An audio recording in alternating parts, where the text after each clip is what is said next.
Here we go. Okay, so good evening, everyone, and welcome. I'm Vivian Mao. Thank you for being part of this very special moment because this is the very first event in our new member spotlight series from the Gies iDegrees Bay Area community.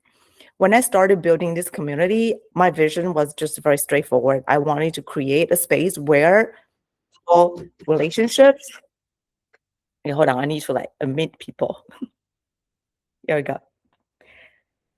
Okay, and to have meaningful relationships and collaborate that could grow in this community. So Members of Spotlight is a very natural extension of that vision. It's a platform for us to highlight the extraordinary talent within our own community, and then so can we go beyond resumes and titles and really understand each other's path and aspirations. My hope is that this will become a space where opportunities, partnerships, and friendships naturally emerge. And I couldn't think of a better person to inaugurate this series than Jay Chen. Jay represents the depth of expertise and the leadership that we have in this community. I'm very excited for all of us to hear his story. A few quick housekeeping notes before we begin. We will spend about 40 minutes in conversation, and I will be interviewing Jay, followed by 20 minutes of open Q&A where you can engage directly. This series is recorded, as I mentioned, and I will put it in our newly created YouTube channel so you can watch it again and even share with others. And I will also drop Jay's LinkedIn profile. I think I already did that in the chat, so you can connect with him beyond tonight. This section, as I mentioned, before we dive in, loved for all of us to see who is actually in this room. So please turn on your camera, your mic, and tell us your name, what you are currently doing, and what you are building toward. So let's keep about maybe 30 seconds each so everyone has a chance. And please share your LinkedIn in the chat. And because this community only becomes more powerful if we actively connect with one another. Okay, so who would like to kick off our first member spotlight? Come on. Sure, I'm happy to. Here we go. So hi, everyone. My name is Tim. I'm a Gies alum, 2021, I believe. So definitely one of the older ones around here, I think. As a day job, I'm a senior director of program management for a company called Centessa Pharmaceutical. We focus on CNS disorders. And I'm always happy to connect over pharmaceutical, biotech, program management stuff. But in addition to that, I'm also an admissions officer for this MBA program, as well as I run the mentorship program through PMI. So if anyone's interested in any of that stuff, I'm always happy to chat. Next. Vitale, are you ready? Sure. So my name is Vitale Bernik, and I'm a senior director of product management at a company called Ignite. And yeah, I'm the second year Gies student interested in AI and other aligned with AI stuff. So curious to hear what Jay is going to present us with. Great, thank you. Maybe next is Michael. Hi, I'm Michael from Singapore. Currently, I'm a freelance consultant helping an AI startup in Singapore to raise funds, mainly on the fundraising and strategy portions. I was a former Malaysian, now Singaporean, used to be an entrepreneur and founder of an AI startup, doing retail analytics, managed to raise funds from a Cradle, Ministry of Finance Malaysia. Currently looking into setting up a robotic startup, mainly on exoskeleton and assisted living portion. Yeah. Wow, that's cool. All right, so Achuta, I'm sorry if I mispronounced your name. My apologies. Yeah, my first name is Achuta. I go by Vani.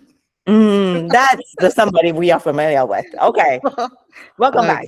Yeah, thank you, and hi everyone. And I've been a software architect in a company called Three Pillar. The end client is Intrafy, a financial firm. I've been working as developer all these years. Um, yeah, I'm doing MSM and will be graduating in 27. Thank you. Thank How about Arena? Would you like to go next? Yes. My name is Alina. Actually, I have several masters, like chemistry, pharmacy, and I'm a nurse practitioner. I've been working for UCSF for some time for critical care, and then just recently transitioned to research. I'm very interested in drug development and biotech. So I would love to connect with those who is passionate about biotech as well, and with the rest of you. Welcome, welcome. And Sonia? Sure. So I work as an engineering program manager at Apple, and my connection with AI is that I'm trying to learn. So I'm fairly new. I just recently installed my Claude, and I've been trying to create workflows, to connect our in tools and see, to kind of play with it and see, where I go. But Thank you, thank you. Eh. Claire? Oh, and I did my MBA. I graduated last year in May. So Mhm. Thank you. And Claire, are you there? Okay, maybe because we are short of time. So Elaine, would you like to introduce yourself? Sure, and I apologize for not being camera ready. I have a sick spouse in the background. I'm Elaine Blackaby. I'm a corporate alumni of BlackRock and Franklin Templeton Investments. I'm calling in from Sonoma County today. I also founded a winery, and at this point, I am looking for the next opportunity. Yes, yes, I had a drinking problem, as I like to joke. Um, uh, I have actually finished a UC Berkeley Haas class in AI. So I am a huge AI as well as Web3 enthusiast. I helped launch iShares and other fractionalized ownership funds. So, this is my first time here. Thank you for putting this together. I'm thrilled. And I'm just starting at the Gies iMBA. I figure it's time for me to actually working in finance and founding my own business. So I'm excited for the talk today, and I've taken up my 30 seconds, so I'll be quiet now. No problem. Okay, so Harnish? Okay, I'm just gonna move in quickly. Hello? Because go ahead, please. Hi, Harinish John here. I'm in Austin. I'm actually Jay's friend. I'm not an AI avatar, just so that I can cheerleader for him. But I'm based in Austin. Worked as managing director and partner at BCGX, which is the tech unit of Boston Consulting Group. I'm primarily in the business of building businesses in the physical industrial AI space, including 3 years in Malaysia, Singapore. So I'm happy to learn what Michael's doing there. Salam Pradeep. And thanks for having me listen in. Welcome. All right, welcome. good. Okay, James Sullivan. I'm actually go by Jim, but I'm just starting the MBA program. I actually have a non-traditional background coming from pre-med. I managed to make a pivot over to the electric utility industry space. I currently work as a project manager. I'm based in San Diego at the moment. Majority of my experience is with San Diego Gas and Electric, but I actually have had a handful of job opportunities to move up north. So it is going to be great if that happens, and I'm a pleasure to connect with all of you. As a reminder, please put your LinkedIn in the chat so other people can connect with you. Thank you. And Kate. Hi, everyone. Sorry, I'm not on camera right now. I work in medtech. I work with medical devices. I'm more than halfway through MBA and already finished MSM. And yeah, happy to connect. Great. Thank you, Kate. And Michelle? Michelle, are you there? Oops. All right, I'm just gonna go ahead to move to the next one. Let me see. Claire, have you introduced yourself yet? Yeah, I was. I was on the roll. So hello everyone, Claire from Taiwan. I was a Gies alum back in 2023. And after this MBA, I had a career pivot from digital marketing to a software startup doing providing ESG software solutions for enterprises. And now I had another pivot into corporate sustainability for TSMC in Taiwan. And happy to join this call, and thanks for Vivian inviting all of us together. Thank you. Claire used to be a news anchor woman too, so this is a very, very talented woman right there. So welcome, Claire. And I think we have Michelle. Will you be able to talk, or am I going to just go ahead to invite Saurabh first? Sorry, Vivian. Oh, okay. And apologies for being off camera. Michelle Patterson. I'm in my first year of the Gies iMBA and loving it. My background is kind of the intersection of AI and education, and I'm spending my free time trying to get some good AI skills and put some workflows in place, and appreciate the opportunity to be part of this. Awesome. Saurabh, come on, your turn. Thanks, Vivian. Yeah, Saurabh Shetty. I finished my MBA in 2024. So went for the grad walk May of that year.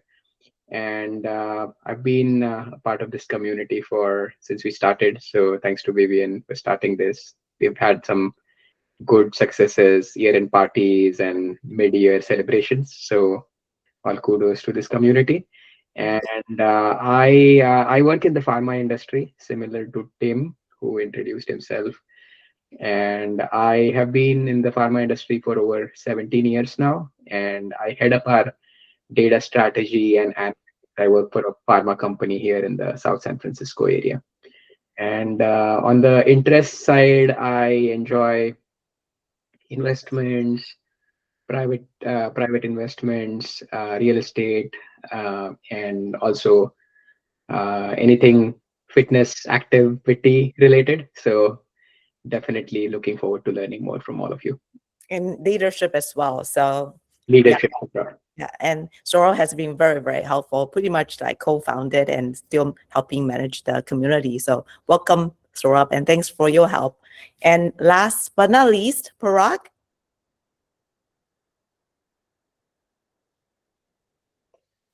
Or maybe I mispronounced the name. No, it's not Vivian.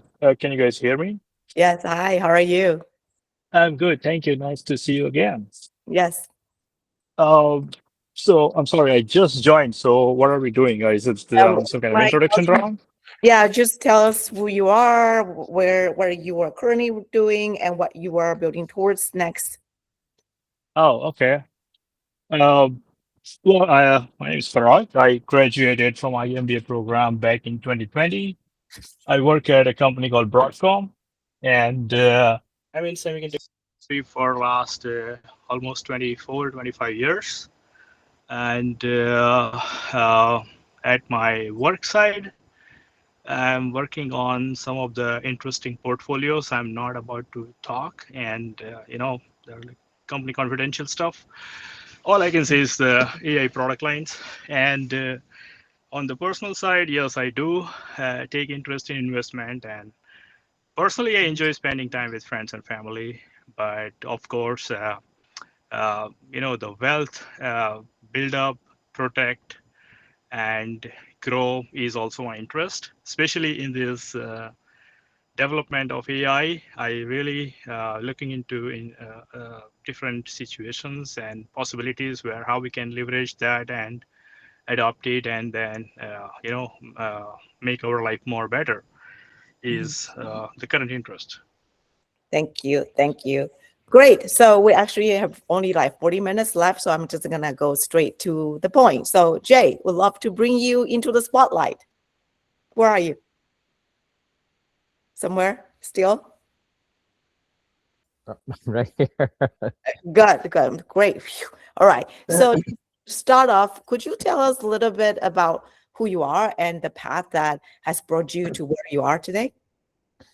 Well, first of all, just hearing everybody's diverse background and career track record, I feel like this is something I'm feeling very honored to be the one actually to be selected. I think we have a very deep a network of talents, leaders that we can feature in our upcoming spotlights.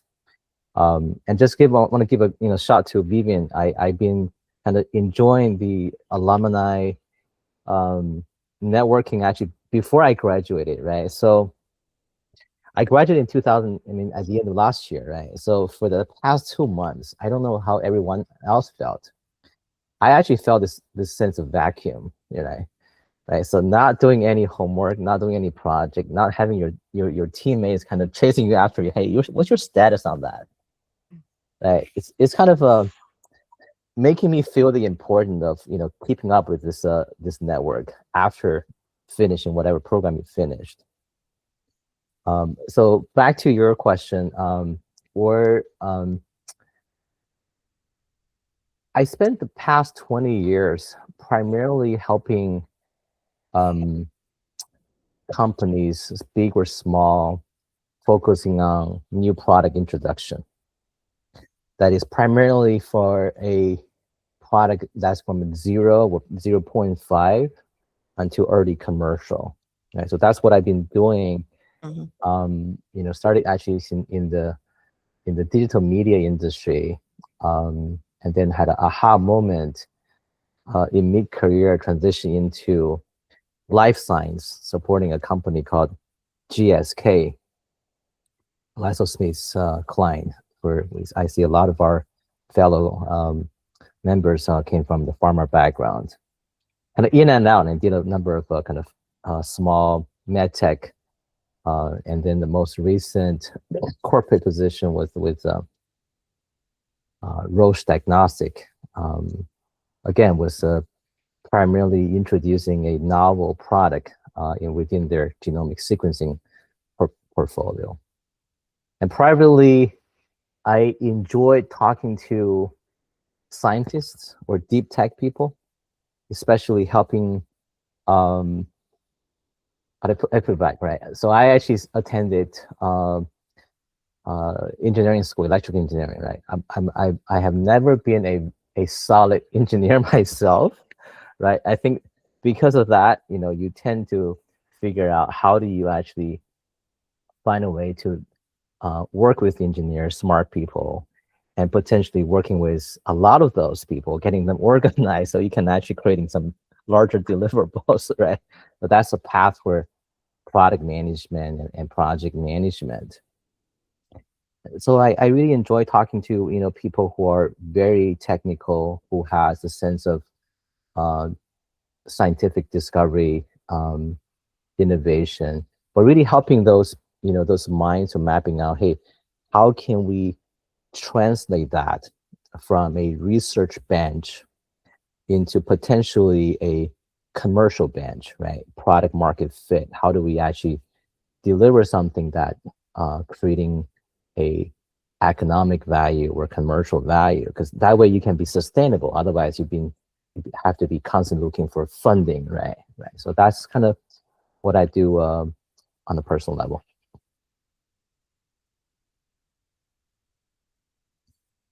Vivian, you're on mute. Before we get into AI and enterprise strategy, let's start with something people might not assume about you. I heard that your management skills have been tested in the middle of desert. Tell us about the Desert Guard project at Burning Man. For those people who are not familiar with Burning Man, it's actually a made-up city in Nevada's desert where people gather to create arts, build community, and participate rather than just attend. That there are no vendors, advertising, no hotels either. So it's a very interesting environment. So Jay, why don't you tell us about what you did at that time? Let me see if I can find a. So if anyone go to Google, search for Desert Guard, Burning Man, I think you can still find that photo. ARD. Um, yeah, it's still there. It's everywhere on the web. You can still see that. It's a 40-foot solid metal installation. That piece of art weighs about 12 tons. Was an accident. Actually, a friend of my based in China reached out to me one time saying, "Hey, we have an artist who has a heritage from Inner Mongolia, and his lifelong dream is to letting the world see his sculpture that he is creating, this gigantic mantelpiece, and we want to figure out a way, can we presenting this to the Burning Man community? Can we make it happen?" So that's how we started this conversation. Realizing, putting over a 12-ton piece of art, middle of the desert. Right. So for anyone who has not been to Burning Man, it's happening. It happens every year in a place called Black Rock City, closer to Reno, right? So I think it's maybe 2 or 3 hours driving from Reno. It's really in the middle of nowhere, right? Last time I checked, it's still a tribal land, so it's a native property that the organizers still need to get permission from the native tribe and the federal land to use that piece of land for between 7 to 14 days. Really depends on if you are representing a builder community. You go into the desert 1 week ahead of time, so you have ample time to build your art. For people who are just there experiencing that that vibe, it's a 7-day journey.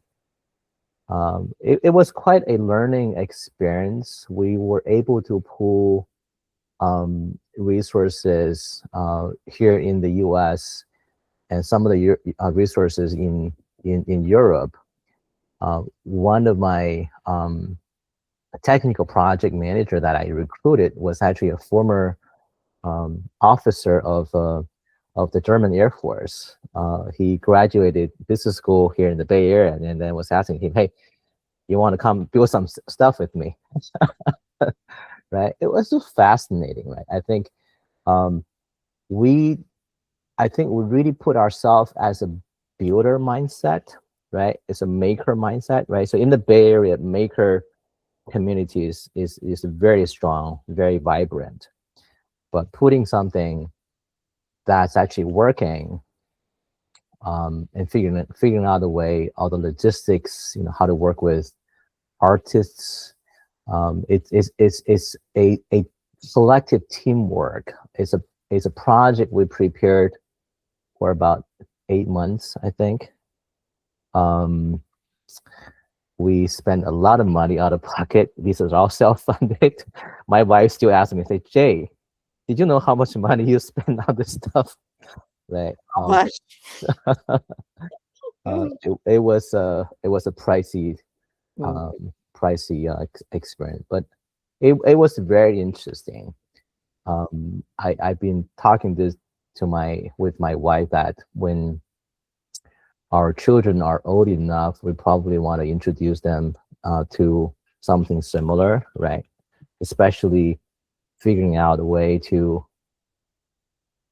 getting things done in a very, very challenging environment with all the constraints that you can think about, right?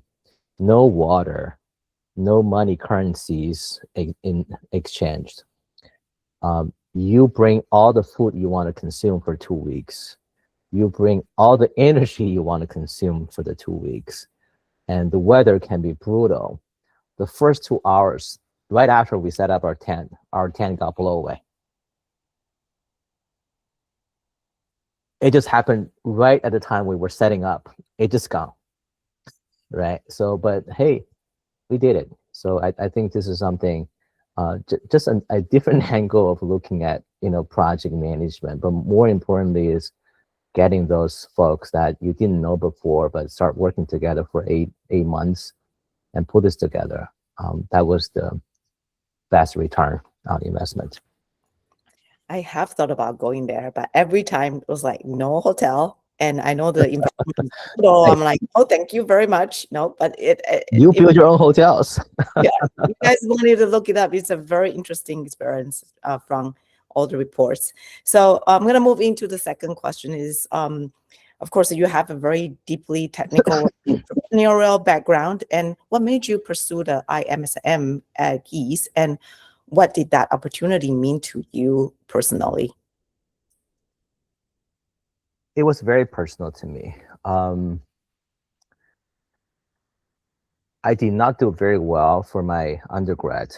It was my second time attempting a grad school, actually. I did not finish my previous one, right? When we had our children, I was been talking to my wife. I was, the pressure is on, right? So you're seeing this kids learning new stuff, right?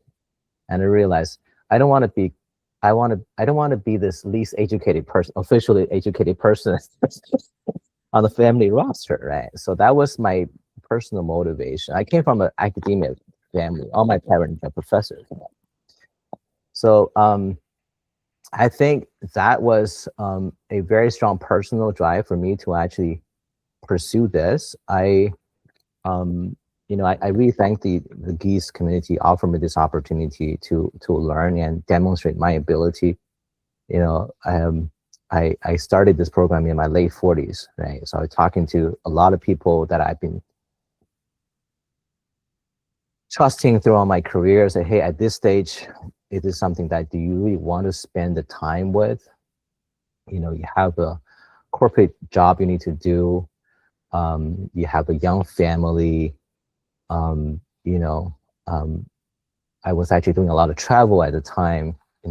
Getting my wife to actually support me for 2 years. I felt like, everybody was really supporting me. I got to get this done. I got to get this done. This is for myself. Right? So that was, I finished this 3 or 4 days before my birthday. It was the best birthday gift to myself. I think that resonates with a lot of people. I mean, we all have our personal reasons for this degree. And so thanks for sharing that with us. With that, I want to move into the next question, which is a little bit more about your job. You work across startups, big pharma like Roche and IBM, and even the UN. Guys can look it up on his LinkedIn. When we look back at these diverse experiences, what is the common thread that ties your career together? Well, I think a lot of, I don't think anyone can plan for your career very well, right? I mean, there are, you go to school, whether, undergrad or grad school, they tend to give you some kind of career coaching, kind of plan. What is your, remember, for our program, the very last one I took was organizational management, right? They want to envision yourself 10 years from now, right? I think this is all good from a classroom perspective, but oftentimes your life does not go as exactly how you plan for. And sometimes opportunities just came by, and then you realize you had an opportunity that you never thought about.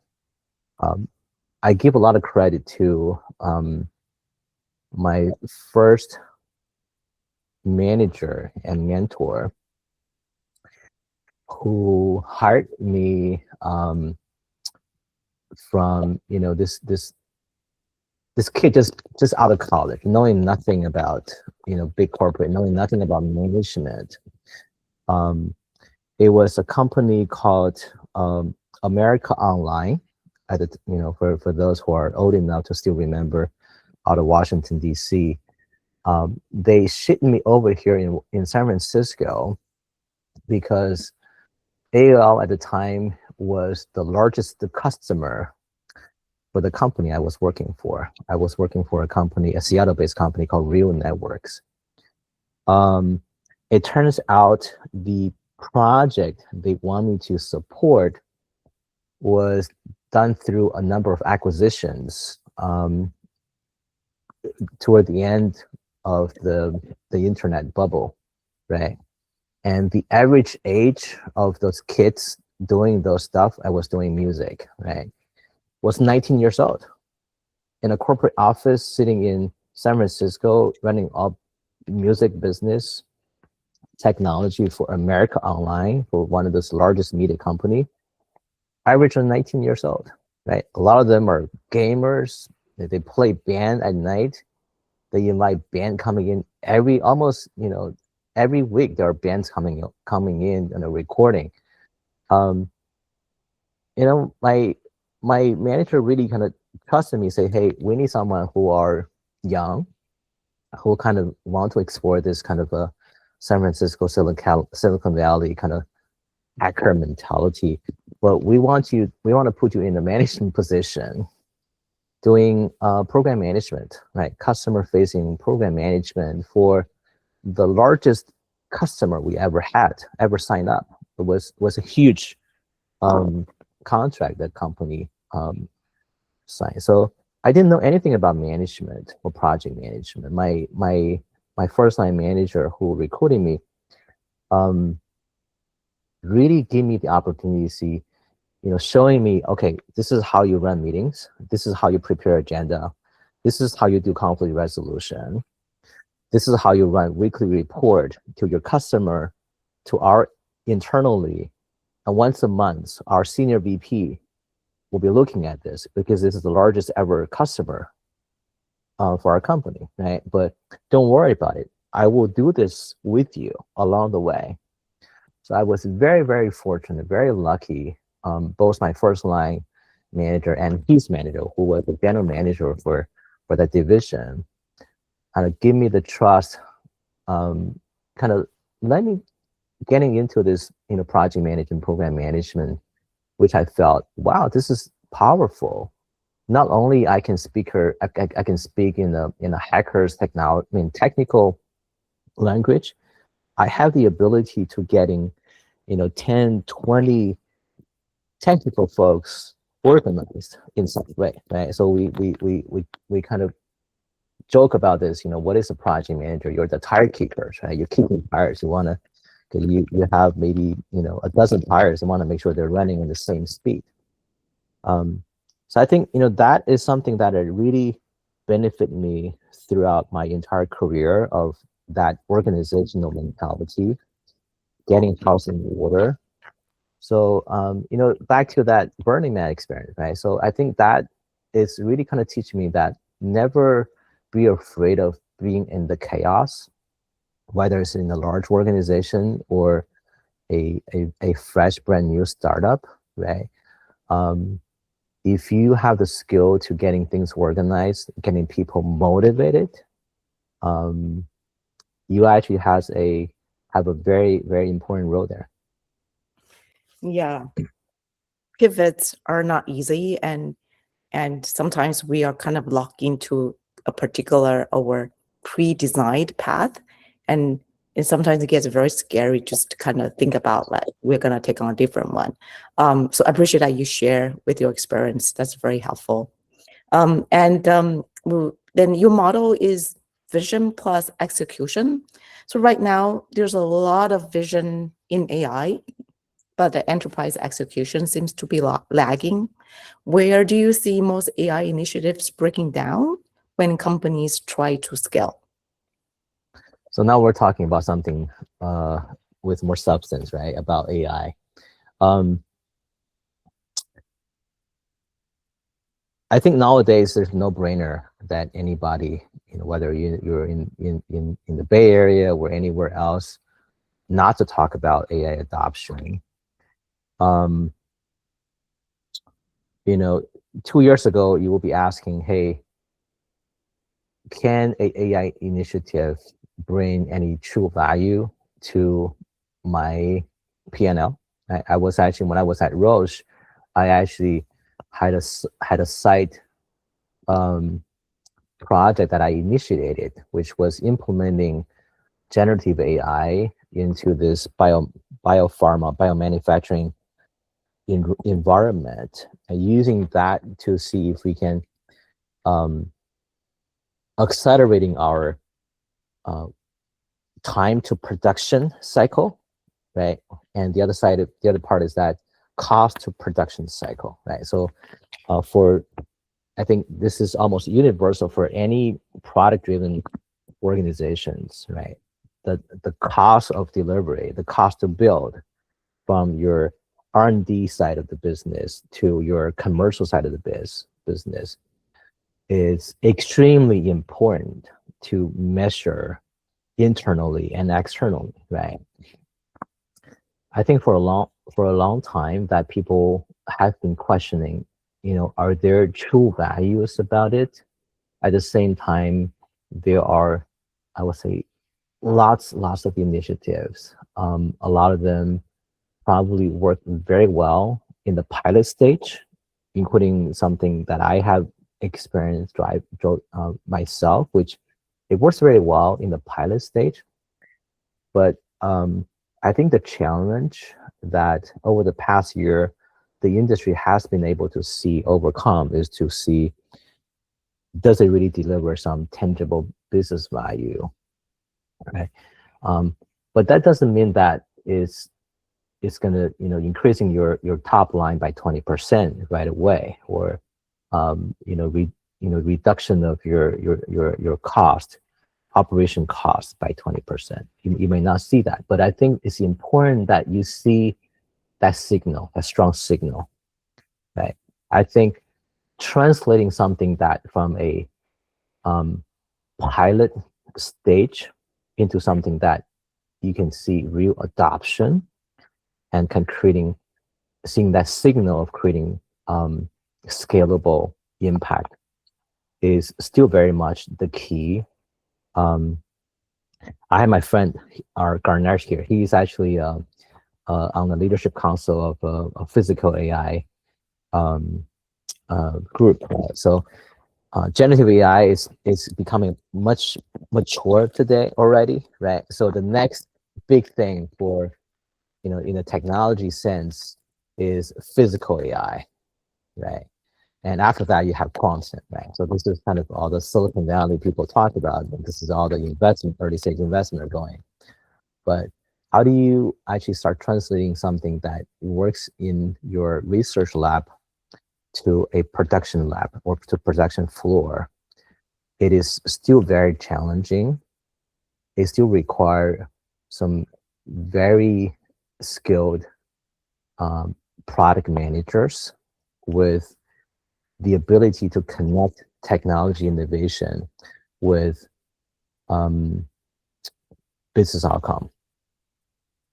I think this is something that we still need to be very mindful. At the end of the day, not everybody has what OpenAI can do. I just saw the news, they closed another $110 billion round, right?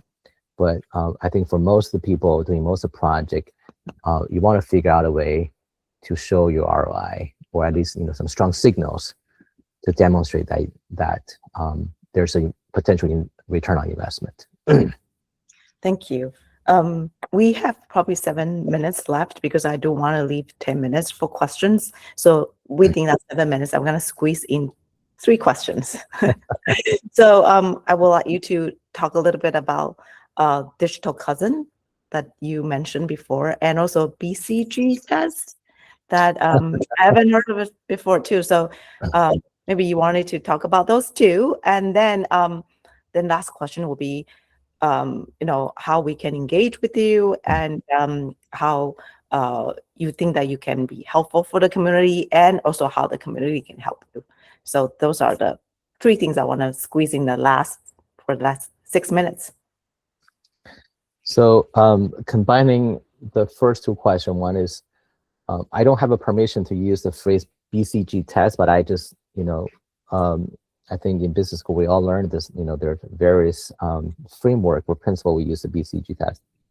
That was actually something that I have experienced myself directly. It's something about intent understanding, right? So how do you make sure that AI understand human intention, right? So this is actually a very interesting topic. And the other part is that when I talk about digital cousin, I'm a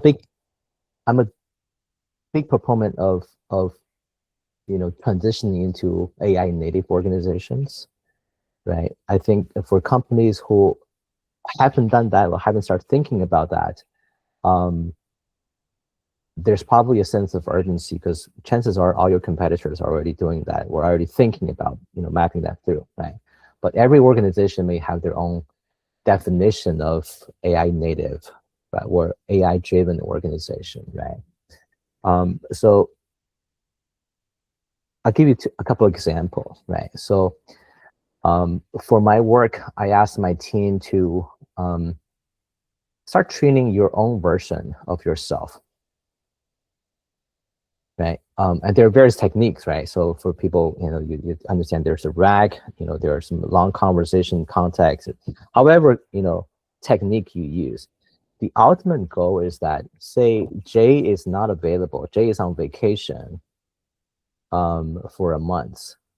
How do you want to make sure, there is another version, a digital cousin version of Jay that you can still interact with, that can give you a level of inputs that is at some level comparable or similar to how Jay will respond to certain things, right?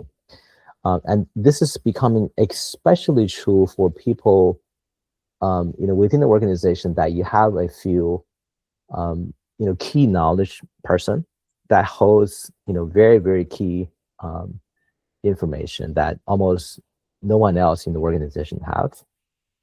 When I was doing startups, I had multiple experiences losing CTOs, right? So for any company that, CTO turnaround is a big thing, right? So every time that happens, another 6 months, you have to rebuild a team, right? A lot of things are passing, right? So I think this is something that every organization needs to think about. Can you create a digital cousin version of it? Of course, you have to do this in an ethical way, right? Potentially in a rewarding way to do so, right?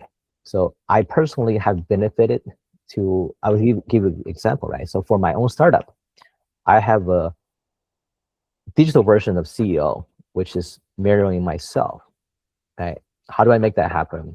There's a long list of best practice. And I have a digital version of chief of staff, which support me on a chief of staff level, right? Which is very different, right? Very recently, one of our technical co-founders left, right? So instead of for me to, struggling about it, fortunately, we have 3 technical co-founders, right? One of them left. I start training, a digital version to start picking up some of the things that the previous person left, right? So I don't feel that sense of vacancy because, I'm losing a key talent, right? This is what I mean by digital cousin. But at the same time, my personal experience is that almost every major AI products out there in the market, if you start to have the intense conversation, I'm not talking about conversations that's happening like a few shots, happening today. A lot of my conversations are happening for 2 months, 3 months. My longest conversation has been happening for 6 months straight. Every day there's something happening, right? So that's how I see that digital version of a digital worker, a key person is there out there. And I see all the major products out there start kind of losing sense to understand my intention.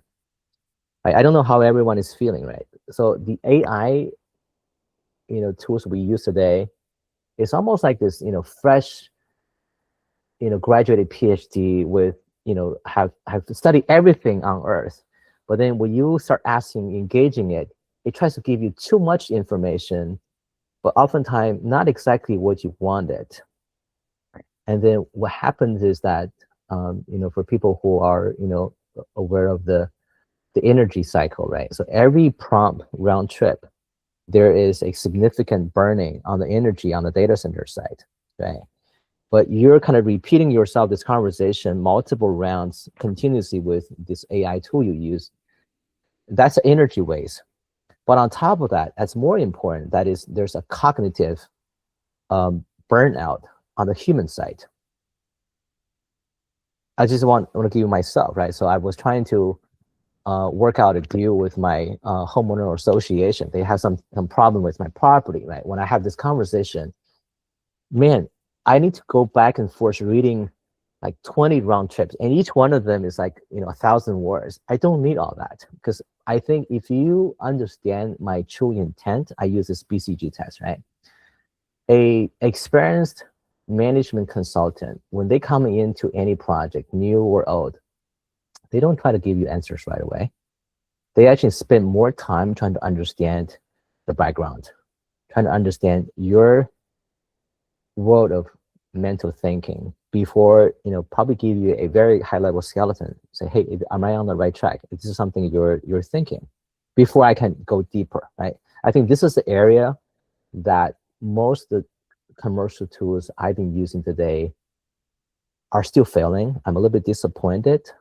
We have been experiencing, trying a few workarounds to do that. So I think this is something I felt for anyone who is kind of, potentially building a digital cousin, a long conversation, can start thinking about how do you make sure that your AI agent truly understand your intent, right? So we can actually save a lot of the cycle on the computational side, but more importantly, saving your mental cycles. Jay, the very last question is, so how we as a community can support you and how you would like to engage with the community. Sorry, I couldn't jump right in there because we have like 5 minutes left or so. Sorry about that. Well, I think, I was Michael, right? So I think, this peer-to-peer support can be very, very interesting, or very helpful, right? Mhm. I thought, before this, I thought there's going to be some technical folks, but it looks like almost everybody are kind of already on the management, on the business side already. Of course, this is a business school alumni. It makes sense, right? So I think if anyone has any interesting, technical innovation, something like that, want to bounce off any ideas to see how do we make this happen, from a product realization perspective, I'm happy to give some thoughts on that. I did venture capital investment for 3 tours of journey in my past life. So I know a little bit. I'm not an expert on the investment, on VC and early stage investment, but I know a little bit about it. I think for me, hey, if my current startup works out well, maybe Michael, I'll connect with you to see how we set up a Singapore corporation. If it doesn't work well, maybe I will find some of the folks in this group, knock on your door, sending you my resume, say, hey, are you looking for another manager? Okay, so connection and networking is really the key. So thank you. And before we open the floor for questions, I wanted to do a kind of program note. That is, the next month we will have Team Graham to be our member spotlight. And then he just spoke with us, so you know who we are going to talk to next month. So with that, I wanted to ask if any questions here. And Irina, you has your hand up. I'm just gonna give it to you first. Would you like to ask any questions? Or you don't have any questions? I'm sorry, I was raising my hand for to speak back then, but I don't have any questions for Jay. Okay. Thank you for a great introduction. Okay, no problem. So thank you. So I think Fani and then Jim. All right, and pretty much that will be the end of today. So Fani, go ahead. Yeah. Hi, Jay. You just mentioned you are looking for some technical people. I'm here. I just wanted to say that. Let's connect on LinkedIn. Yeah, I'd like to connect with you on the AI initiative that you are doing right now, and I also have 2 ideas, and I'd like to get your guidance on taking it forward. Yeah, just a quick plug. So we are working on the foundational computational layer of empower physical AI robotic world. We're actually working on a combination of next generation of silicon semiconductor chips and world model combination of both. Right? Okay. So we're looking for AI researchers and robotic engineers who are interested in talking to customers. Okay, sure, got it. Got some idea of it, but I did send my connection request. I do have 2 ideas that I will message you later. Yeah. Awesome. Thank you. Okay, hi Jim. Please go ahead. Thanks, Jay. I don't necessarily have a technical question for you. It seemed like that you were kind of looking for that a little bit. But based on what you had said earlier, I thought of a question. When that company took a chance, when you mentioned that the company took a chance on you and shipping you out to San Francisco, I am curious on what you think about how the current situation, pretty much involving a lot of the industries throughout the country, is in a similar either too much talent or not enough talent situation. And I'm curious to think on, if you think companies currently are at all considering something like that anymore, or if that kind of mentality of taking a chance on someone without that perfect background or credentialing is even there. And then on top of that, why do you, if at all, is there a particular reason why you think they might have taken that chance on you in that risk on their behalf, right?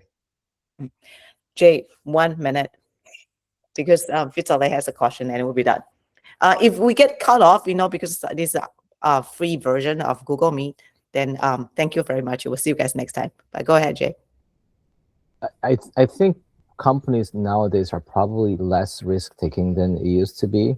But I think it also depends on, supply demand, right? When there's have a labor shortage, at the end of the bubble, I don't know how many people remember, there was truly a labor shortage. There's not enough college grad with technical background can actually getting into this technology company.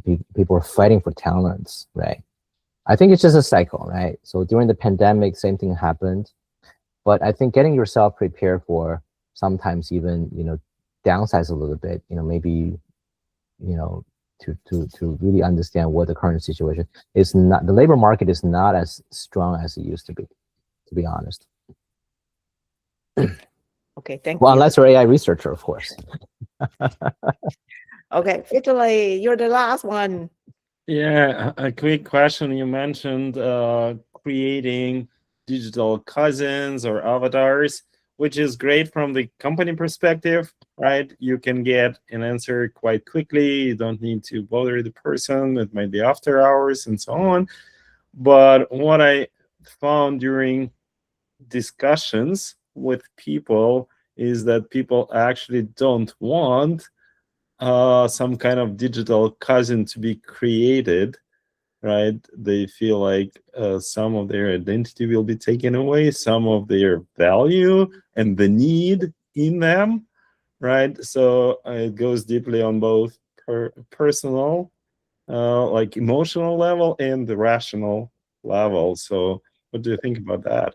Yeah, I totally agree. There's got to be a balance, right? I bet, everybody, even if you're not, enable your company to do that, but you probably have your personal chat that is already serving as a digital cousin of yourself. You're just not sharing that. Let everybody know. You want to take that with you, right? So I think the industry still need to figure out what is the right framework for that. But I think, from a personal level, just do it, right? So for anyone who hasn't started setting up your personal copy of yourself, right? And this can be your work related, can be your personal related. You will benefit from that. Thank you. And again, Jay's LinkedIn already pasted in the chat, and then please paste your LinkedIn your LinkedIn profiles here. And with that, we'll just stay for 30 seconds for everybody to get the LinkedIn. Okay. Thank you so much for coming today. And I'm so glad it worked out. And thanks again, Jay, for doing this. he and I talked for a few times just for preparing for this, and I'm very excited that team will be our next, and actually have the third one on the way, and we're gonna plan the whole year, and then hopefully more collaborations will be forged. So thanks again for everybody to join, and I will see you guys next time. It's Any a pleasure. suggestions or feedback? you. Yeah. Right. Thank you, guys. Thank you so much. Thank you. Thank you. Bye. Bye. Thank you, Jay. I'll definitely message you. Bye. Thank you, Vivian. You're very welcome. Thank you, Elaine. Thank you, Fanny. Bye.